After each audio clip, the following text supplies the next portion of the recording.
Hello বন্ধুরা, তোমাদের জন্য আজ আমি কুলের ২ রকম আচারের রেসিপি নিয়ে এসেছি। আমি কিন্তু একটা শর্ট ভিডিওতে আগেই বলেছিলাম যে আমি কুলের আচারের ২ রকম রেসিপি দেব। এই জন্য তোমরা হয়তো অনেকে অপেক্ষাও করে আছো। আজ আমি ভিডিওটা দিচ্ছি, ভালো মতো দেখে নিও। প্রথমে আমি কতগুলো পাকা টুসটুসে কুল নিয়ে নিয়েছি, এখানে প্রায় ১ কিলো মতো আছে। এর মধ্যে আমি ১ চামচ নুন আর ১ চামচ হলুদ দিয়ে দিলাম। এরপর এটাকে আমি ভালো মতো মেখে নেব। নুন আর হলুদটা যেন মিশে যায় ভালো মতো। দেখো, এটা আমি মেখে একটা থালায় নিয়ে রোদে দেব। রোদে দেব কিন্তু রোদে শুকোবো না, জাস্ট একদিন রোদে দিতে হবে।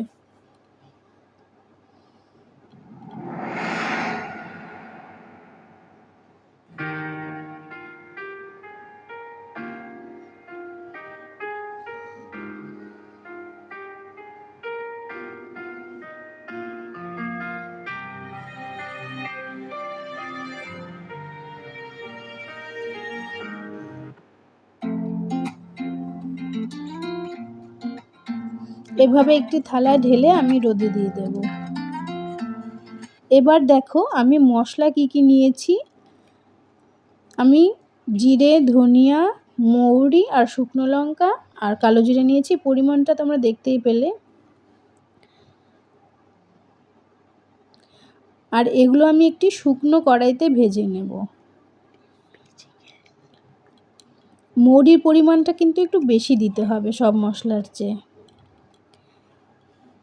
খুব ভালো মতো মানে একদম লাল করব না, জাস্ট একটু গরম হয়ে যেন মুচমুচে হয়ে যায়, ভালো মতো পেস্ট যেন হয়। এই যে আমি দেখে নিলাম, বা একটু স্মেল যখন বের হবে তখনই কিন্তু তোমরা মশলাটা নামিয়ে নেবে।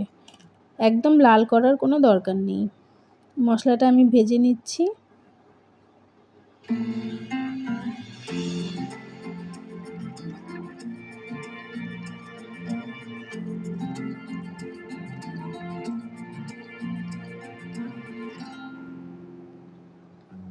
আকাশ পারে ওই অনেক দূরে, যেমন করে মেঘ যায় দৌড়ে।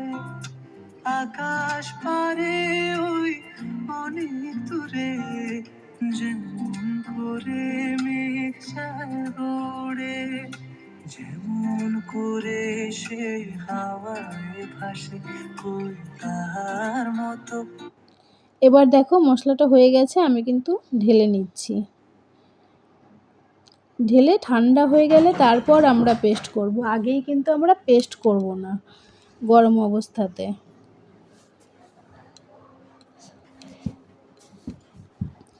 এবার আমি ওই কড়াইতেই কিছু জল দিয়ে দিলাম।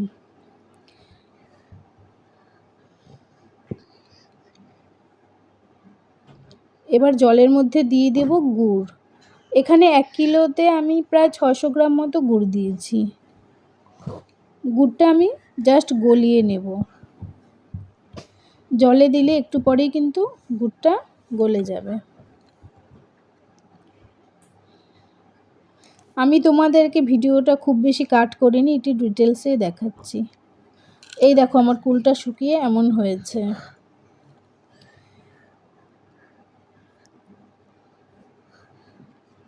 জল নেই, কিন্তু খুব বেশি শুকিয়ে একদম কিছু হয়নি। এবার আমি গুড়টাকে ছেঁকে নিলাম। গুড়টা গলে গেছে। গুড়ে কিন্তু বালি বা অন্য নোংরা থাকে, সেই জন্য গুড় সবসময় ছেঁকেই ইউজ করতে হয়। এবার আমি কড়াইতে কিছু সর্ষের তেল দিয়ে দেব। সর্ষের তেলে আমি দেব 5 ফোড়ন। 5 ফোড়নের সেন্টটা কিন্তু খুবই ভালো লাগবে আচারে। এবার 5 ফোড়নটা ফুটে উঠলে এর মধ্যে আমরা দিয়ে দেব আমাদের রোদে শুকোনো কুল। 5 ফোড়নটা যখন সেন্ট বের হবে তখনই কিন্তু আপনারা কুলটা দেবেন, কাঁচা অবস্থাতে দেবেন না। এই যে কুলটা ঢেলে দিলাম।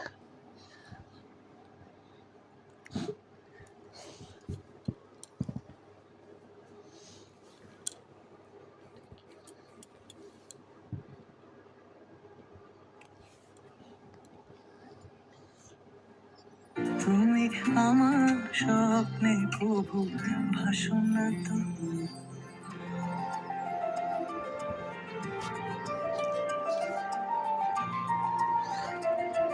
এবার কুলটাকে নাড়তে হবে, আর কিছু নুন দিয়ে দেব। নুন দিয়ে কন্টিনিউ নেড়ে যেতে হবে।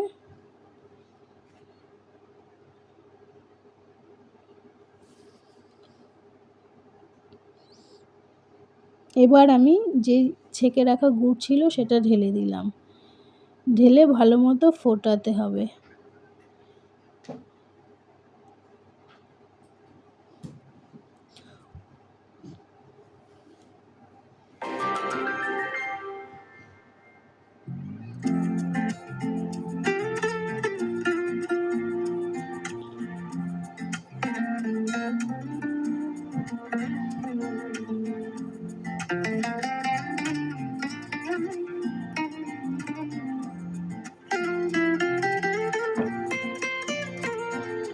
চাঁদের আলোয় রাত যায় যে ভোরে, তাহার মতো তুমি করো না কেন ওগো ধন্য মোরে। চাঁদের আলোয় রাত যায় যে ভোরে, তাহার মতো তুমি করো না কেন ওগো ধন্য মোরে। যেমন করে নিড়ে একটি পাখি সাথীরে কাছে তার নয় গো ডাকি। এই সময়টাতে আমি কিন্তু হাই ফ্লেমই রাখবো। আর কুলগুলো গুড়ের মধ্যে ফুটে দেখুন কি সুন্দর রস ভরে গেছে একদম। আর কুলের কিন্তু কালারটাও চেঞ্জ হয়ে যাবে যখন গুড়ের মধ্যে আমি ফোটাবো, দেখবেন কি সুন্দর একটা কালার আসবে। ফোটাতে ফোটাতে গুড়টা একদম কমে যাবে।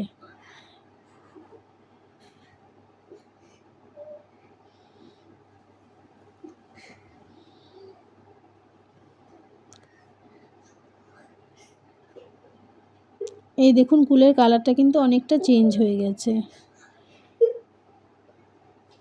লাল কালারটা থেকে একটা কালচে কালার চলে এসছে। তার মানে আমার আচারটা প্রায় হয়ে এসছে। কিন্তু আমাদের খেয়াল রাখতে হবে গুড়টা যেন খুব বেশি টেনে না যায়, তাহলে কিন্তু আচারটা শক্ত হয়ে যাবে। গুড়টা প্রায় গলা গলা অবস্থাতেই আমাদের আচারটা রেডি করতে হবে। যেই মশলাটা আমি ভেজেছিলাম সেই মশলাটা আমি পেস্ট করব, কিন্তু খুব বেশি মিহি পেস্ট করব না, একটু দানা দানা রাখলে আচারে মশলাটা ভালো লাগে।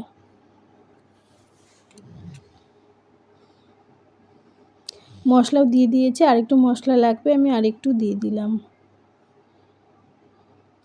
এখন কিন্তু আমি একদম লো ফ্লেমে রেখেছি, এখন আর বেশি হাই ফ্লেম রাখা যাবে না। আমার আচারটা হয়েই গেছে প্রায়, জাস্ট আরেকটু ফুটিয়ে আমি নামিয়ে দেব। দেখুন কুলের কালার আর আচারের কালার একদম অন্যরকম হয়ে গেছে। এই আচারটা কিন্তু আমার তৈরি। কুলগুলো গলে গেছে একদম।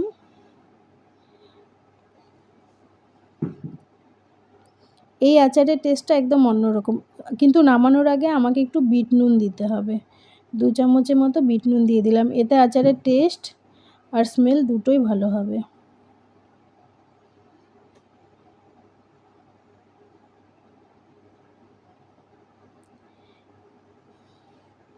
এই আচারটা একদম ঘরোয়া উপায়ে তৈরি। আমি কিন্তু এটাকে ঘরে অনেক দিন রেখে ইউজ করতে পারবো, কিন্তু এই জন্য আমাকে কোনো প্রিজারভেটিভ ইউজ করতে হবে না। আমি এক্সট্রা কিচ্ছু এর মধ্যে ইউজ করব না, কিন্তু এই আচার কি নষ্টও হবে না।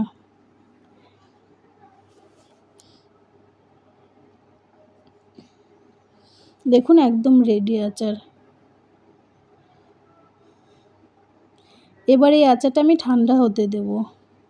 গ্যাস অফ করে দিয়েছি, ঠান্ডা হওয়ার পরে আচারটা এরকম হয়ে যাবে। ঠান্ডা হলে গুড় শুকিয়ে একদম অন্যরকম হয়ে যায়।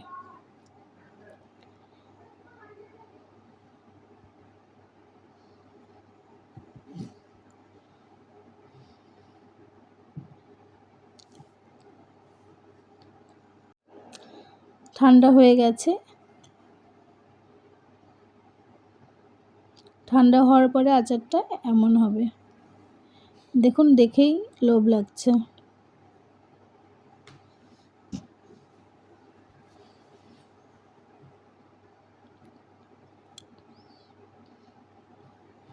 এবার এটাই আমি একটি বয়মে ঢেলে রাখবো, কাচের বয়মে, যেটা ধুয়ে ভালো করে রোদে শুকিয়ে নিতে হবে, একটুও জল থাকলে কিন্তু চলবে না। এবার এর মধ্যে আমি আচারটা ঠান্ডা করে ঢেলে নিচ্ছি। যেমন করে নিড়ে পাখি সাথীর কাছে তার নেগো ডাকি, যেমন করে সে ভালোবাসে কই তাহার। আমার ছেলেদের একটু খেতে দিয়েছি, ওরা অনেকক্ষণ ধরেই চাইছিল। দেখুন ওরা কি বলে। টেস্টি। এই আমার ছোট ছেলে কৃষাণ। আর এবার আমরা বানাবো মিষ্টি আচার। মিষ্টি আচারের জন্য আমরা কুলটা চটকে রোদে দিয়েছিলাম, এটা কিন্তু গোটা না। একটি কড়াই বসিয়ে দিয়েছি, এর মধ্যে দিয়ে দেব জল। আগেই আমরা কড়াইতে কোনো সময় গুড় দেব না, তাহলে গুড়টা পুড়ে যাবে। আগে আমাদের জল দিতে হবে। জল দিয়ে তার মধ্যে আমরা গুড় দিয়ে দেব। এখানেও 1 কেজি কুল আছে, কিন্তু 1 কেজি কুলের জন্য আমরা 1 কেজি গুড় নেব।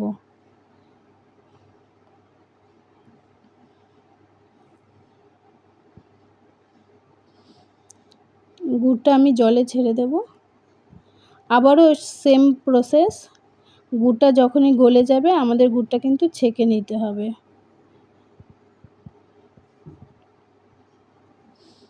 কারণ গুড়ে বালি বা অনেক নোংরা অনেক সময় থাকে।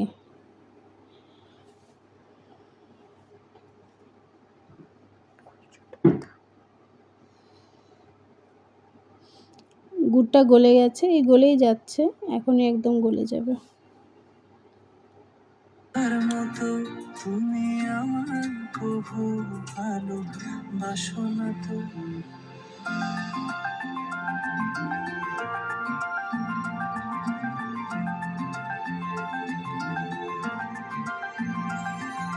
ভুলির কথা শুনে বকুল হাসে কই তাহার মতো তুমি আমার কথা শুনে হাসো না তো।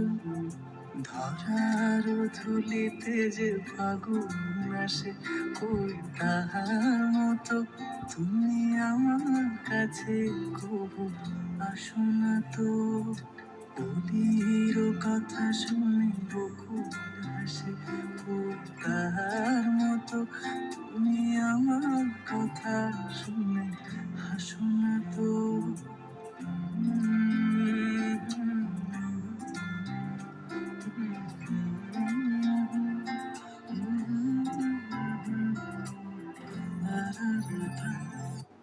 এবার কিন্তু আমি গুড়টা ছেঁকে কড়াইতে আর দেবো না, একটি অন্য গামলায় রেখে দেব।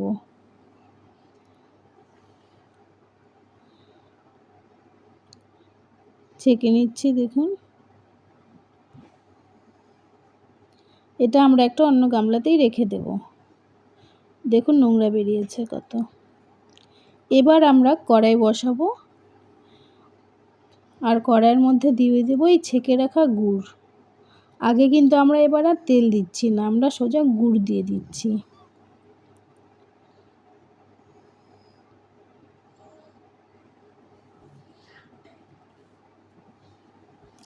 আর গুড়ের মধ্যে এই চটকে রাখা যে কুল, সেটাও কিন্তু আমরা নুন হলুদ মেখে রোদে দিয়েছিলাম একদিন।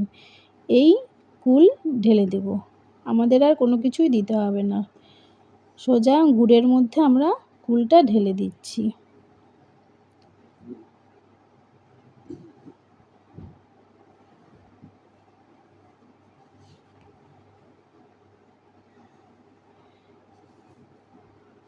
দিয়ে এটাও কন্টিনিউ কিন্তু নেড়ে যেতে হবে।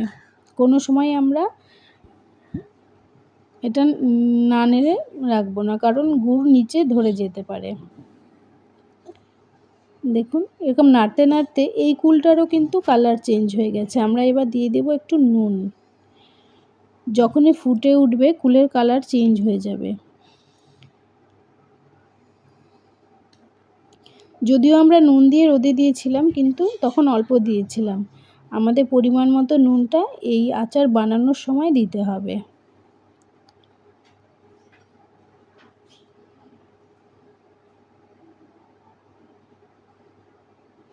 দেখুন কত সুন্দর হয়ে যাচ্ছে আচারটা, আর কালারটাও আস্তে আস্তে একদম চেঞ্জ হয়ে যাচ্ছে। এই দেখুন ঘন হয়ে এসছে। আমরা এটাও লো ফ্লেমেই করব। প্রথম দিকে হাই ফ্লেমে, লাস্টের দিকে লো ফ্লেমে। দেখুন ঘন হয়ে গেছে আর কালার কত সুন্দর। খেতেও কিন্তু খুবই টেস্টি হয়।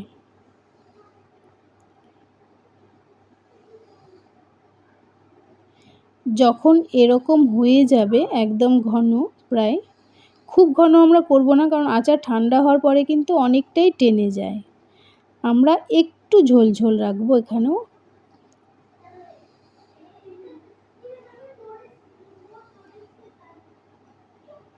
এরপর আমরা মশলা দিয়ে দিয়েছি কিন্তু এর মধ্যে।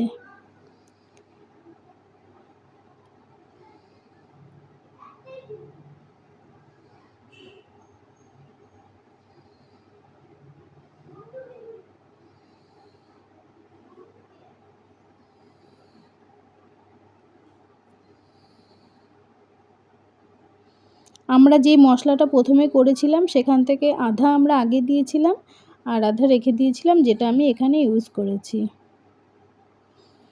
এখনও আমি লো ফ্লেমে কিন্তু এটা ফোটাচ্ছি।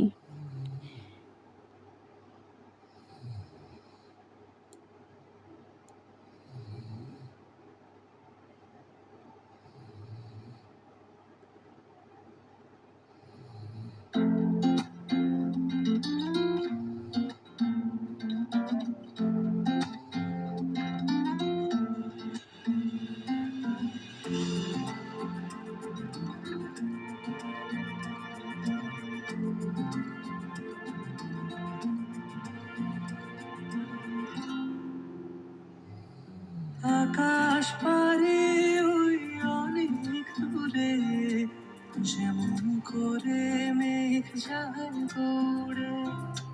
আকাশ পারে ওই অনেক দূরে, যেমন করে মেঘ যায় দূরে। যেমন করে সে হাওয়ায় ভাসে কবিতার মতো, তুমি আমার স্বপ্নে প্রভু ভাসো না তো।